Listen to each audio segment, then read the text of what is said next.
Shalom, damai di hati. Bapak Ibu yang diberkati Tuhan, kita akan beribadah memuliakan Tuhan di hari Sabtu 27 Februari 2021.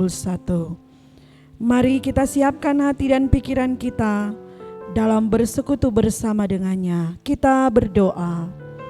Terpuji Engkau Bapa di surga, karena oleh kasih dan kemurahan-Mu kami boleh ada di hari yang baru ini, menikmati berkat kehidupan yang Engkau beri. Kami hendak bersekutu denganmu, kami hendak belajar firman-Mu.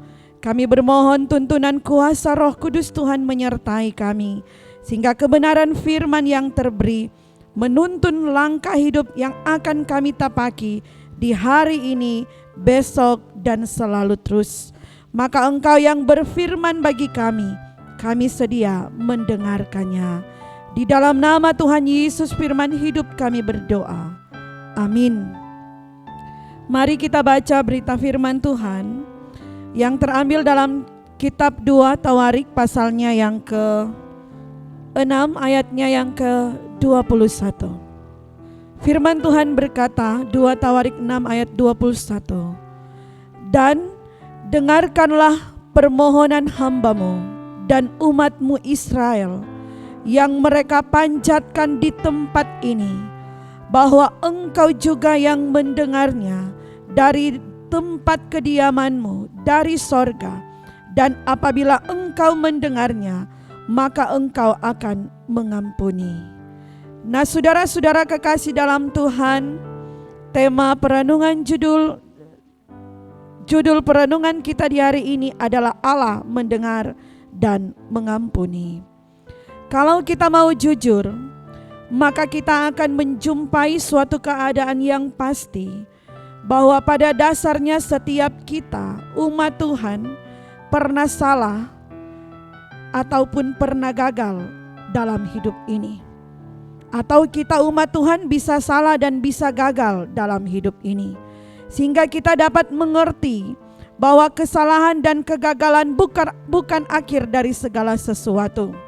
Karena itu kesalahan dan kegagalan tidak boleh dilanjutkan dengan keputusasaan dan kekecewaan. Karena pada dasarnya kita terbatas, cepat putus asa, mudah terpengaruh dan banyak tidak mengerti. Karena itulah kalau kita paksakan dengan segala kemampuan kita, maka kita akan stres dalam menghadapi masa sukar yang kita alami. Nah, saudara-saudara kekasih dalam Tuhan, umat Israel tengah merasakan beban-beban hidup yang berat. Mereka pernah hidup dalam perpecahan di zaman raja-raja. Mereka pernah dibuang, bahkan sekalipun mereka boleh pulang dari pembuangan, tetapi mereka hidup tanpa keutuhan. Pengalaman adanya penghukuman akibat ketidaktaatan mereka sangat mempengaruhi pola pikir umat Tuhan akan masa depannya. Sekalipun boleh pulang dari pembuangan, tetapi mereka tidak lagi yakin akan masa depan yang baik. Sejauh umat Allah berpikir bahwa mengingat dan tidak lagi mengasihi mereka. Sejauh umat Allah berpikir bahwa meninggalkan dan tidak lagi Allah berpikir bahwa meninggalkan dan tidak lagi mengasihi mereka, maka sulit mereka untuk membangun kembali Israel. Karena itu umat Tuhan butuh pendamaian dengan Allah, bahkan dengan sesamanya. Dan inilah alasan Salomo memohon pengampunan bagi umat Tuhan, sebagaimana menjadi bacaan di ayat 21. Sebagai orang percaya kita bersyukur, karena kita percaya Allah mengasihi kita dan semua orang percaya. Kasih-Nya telah diwujudkan dalam Kristus sehingga lewat salib kita boleh beroleh pengampunan dosa. Tetapi salib mengingatkan kita bahwa ini adalah wujud kasih Allah kepada semua orang, adalah tanggung jawab orang percaya agar semua orang mengenal kasih dan pengampunan dari Allah. Karena itu kita pun terpanggil untuk memohonkan pengampunan bagi semua orang, agar supaya permohonan kita berkenan di hadapannya. Maka orang percaya seharusnya lebih dahulu mengampuni sesamanya. Dalam doa Bapa kami sangatlah jelas Ampunilah kami akan kesalahan kami, seperti kami juga mengampuni orang yang bersalah kepada kami. Karena dalam pengampunanlah kita dapat membangun hidup baru, dan Allah dalam kasih-Nya mengampuni kita. Yesus berkata, ampunilah musuhmu dan berdoalah untuk dia.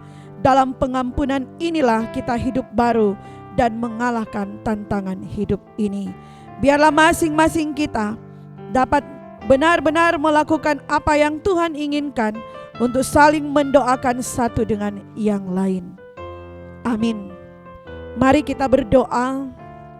Terima kasih Tuhan, karena ada firman-Mu yang menuntun kami untuk boleh menjadi pegangan ketika kami akan melangkah di hidup ini.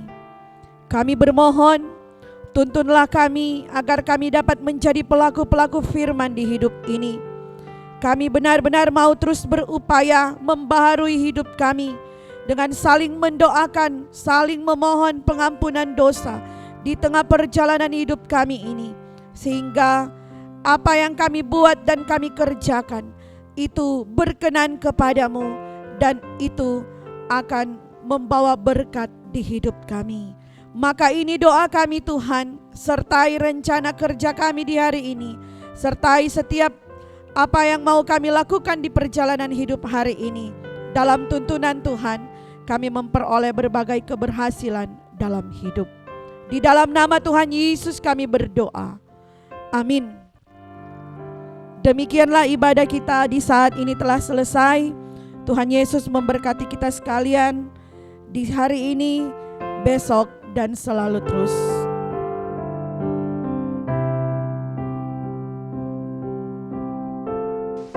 Jangan lupa subscribe channel Gemim Bukit Moria Rike.